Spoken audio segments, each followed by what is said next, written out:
हाय मेरे प्रिय साथियों, आप लोग कैसे हैं? उम्मीद करते होंगे आप लोग अच्छे होंगे।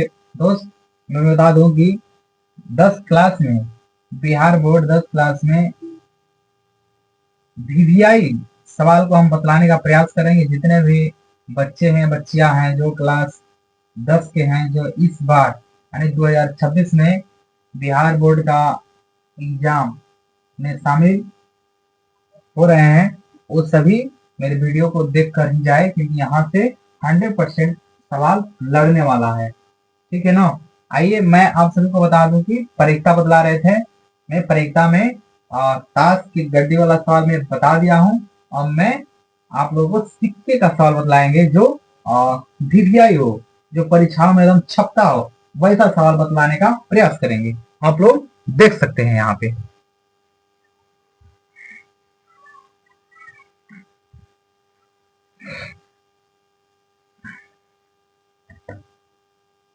देखिए दोस्त, देखिए इसका होता है सवाल कि आप लोग एक सिक्का देख लीजिए। इसमें एक सिक्का है, ठीक है ना? कितना सिक्का है आप लोग इसे देख लीजिए। एक सिक्का है, ठीक है ना? इस एक सिक्का है, इसमें एक बाघ होता है, एक बकरी होता है। यानी बाघ को हेड कहते हैं और बकरी को टेल कहते हैं। इसमें क्या है कि हेड और टेल होता है। ये क्या करता है कि यह स्वच्छ किसी चीज का निर्णय लेता है।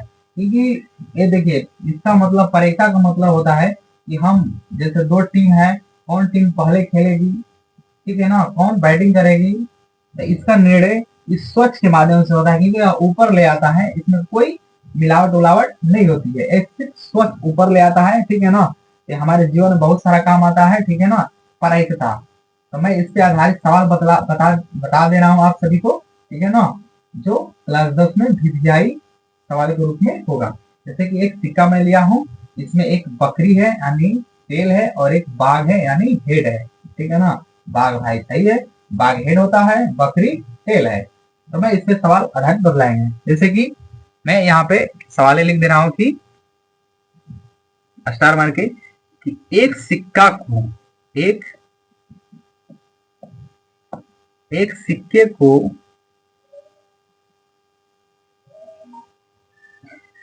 एक सिक्के को,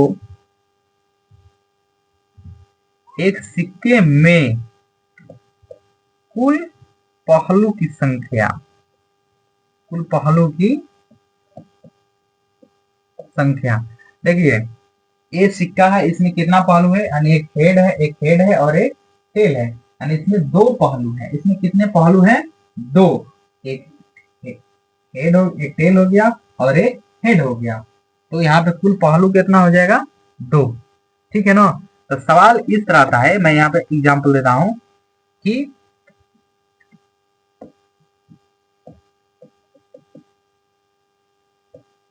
एक सिक्के को, एक सिक्के को उछालने पर हेड आने की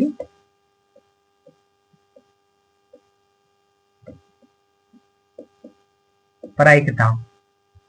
ठीक है ना? यानी हम इस सिक्कों को उछालेंगे, अब एक हेड आने की प्रायिकता। जैसे कि मैं इस सिक्कों को उछाल रहा हूँ, जैसे उछाल दिया, आ गया, यानी मैं देखा कि हेड आया। तो एक बार जब सिक्कों को उछालेंगे और सिर्फ हेड आने की प्रायिकता क्या होगा? तो हेड तो हाली आएगा। जब एक बार सिक्का को उछालेंगे तो हेड एक बार आएगा, बाकी इसमें पहलू कितना होगा? दो होगा। तो देखिए, हमेशा पहलू हमेशा नीचे रहता है। टोटल पहलू कितना है? दो। दो हमेशा नीचे रहता है। और हेड आने का, एक हाली जब सिक्का को उछालेंगे तो हेड सिर्फ एक बार आएगा, तो एक कहाँ रहेगा? ऊपर। ये आपका क्या हो गया? आंसर हो गया। इसी तरह प्रायिकता का सवाल बनाया जाता है सिक्के पे आधारित।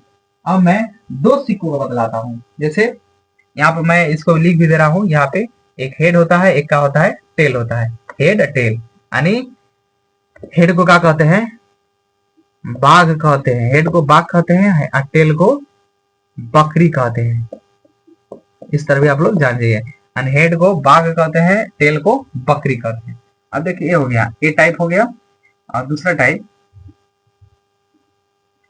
टाइप है कि दो सिक्कों को उछालने पर, दो दो सिक्कों को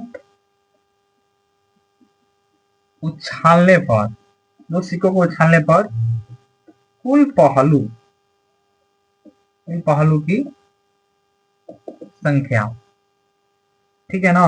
दो सिक्कों को उछालने पर कुल पहलू की संख्या। जब हम दो गो सिक्का उछालेंगे तो दो गो सिक्का उछालेंगे तो देखिए इसमें हेड हेड आ सकता है, या टेल टेल आ सकता है, या हेड टेल आ सकता है, या टेल हेड आ सकता है। यानी टोटल पहलू कितना हो जाएगा? 4, ठीक है ना। यानी जब दो सिक्कों को उछालेंगे, यानी जब दो सिक्कों को उछालेंगे तो उसमें हेड और टेल, ठीक है ना, कितना बार आएगा? 4 बार आएगा। जैसे हेड हेड आ सकता है, टेल टेल आ सकता है, हेड टेल आ सकता है, टेल हेड आ गया। यानी तो ये कितना हुआ टोटल पहलू? 1 2 3 4। यानी जब दो सिक्कों को उछालेंगे तो टोटल पहलू कितना हो जाएगा? 4। अब इस पे आधारित सवाल कैसे आता है? अगर हेड हेड कहेगा, हेड आने की परीक्षा, तो सिर्फ क्या हो जाएगा? 1/4 हो जाएगा। टेल कहेगा तो 1/4 हो जाएगा। यानी फिर कम से कम पर भी सवाल पूछता है, यानी कम से कम एक हेड आने की परीक्षा, यानी कम से कम एक होना चाहिए, एक से अधिक होना चाहिए, एक होना चाहिए और एक से अधिक होना चाहिए।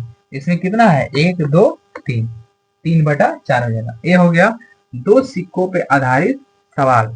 अब देखिए टाइप टाइप तीसरा, आए तीन सिक्कों को, तीन तीन सिक्कों को, तीन सिक्कों को उछालने पर कुल पहलू, कुल पहलू की संख्या। यानी जब हम तीन सिक्कों को उछालेंगे उसमें कुल पहलू कितना आएगा? देखिए मैं यहाँ पे बताता हूँ। जैसे इधर हेड हेड हेड आएगा, या टेल टेल टेल आ सकता है, या हेड हेड हेड टेल आ सकता है, या टेल टेल हेड आ सकता है, या टेल हेड टेल आ सकता है, या हेड टेल हेड आ सकता है, ठीक है ना। उसके बाद उसके बाद टेल टेल हेड आ सकता है, ठीक है। उसके बाद उसके बाद टेल हेड हेड आ सकता है, ठीक है। इस तरह से यानी टोटल कितना पहलू हो गया? हाँ देखें तो यहाँ पे 1 2 3 4 5 6 7 8, यानी टोटल पहलू कितना हो गया? 8। यानी यानी जब तीन सिक्कों को उछालेंगे, जब इस तरह है, इस सिक्कों को हम 3 बार उछालेंगे, तीन सिक्कों को एक बार उछालेंगे तो कितना आएगा? पहलू 8 आएगा, ठीक है ना। तीन सिक्कों को उछालेंगे तो पहलू कितना आएगा? 8 आएगा। दो सिक्कों को उछालेंगे तो 4 आएगा, एक सिक्कों को उछालेंगे तो 2 आएगा, ठीक है ना। तब इस पे आधारित सवाल इस तरह आता है कि कम से कम हेड आने की परीक्षा या कम से कम टेल आने की परीक्षा। यानी अभी तक बिहार बोर्ड में 3 सिक्कों तक पूछ चुका है, ठीक है ना। एक सिक्का, दो सिक्का या 3 सिक्का, यानी 3 सिक्कों तक का कर चुका है सवाल, बिहार बोर्ड ने पूछ चुका है। आप लोग मेरे वीडियो को देख कर ही जाए, और देख कर ही जाए ताकि आप सवालों से लड़ सके, ठीक है दोस्त। मेरे वीडियो को, इस तरह के वीडियो के लिए लाइक और सब्सक्राइब जरूर कीजिए, और मेरे वीडियो को शेयर जरूर कीजिए, ताकि मेरा फर्स्ट वीडियो चाहे तो आप लोगों के पास सबसे पहले पहुंचे, ठीक है। ठीक है दोस्त, गुड लक, वंदे मातरम, जय हिंद।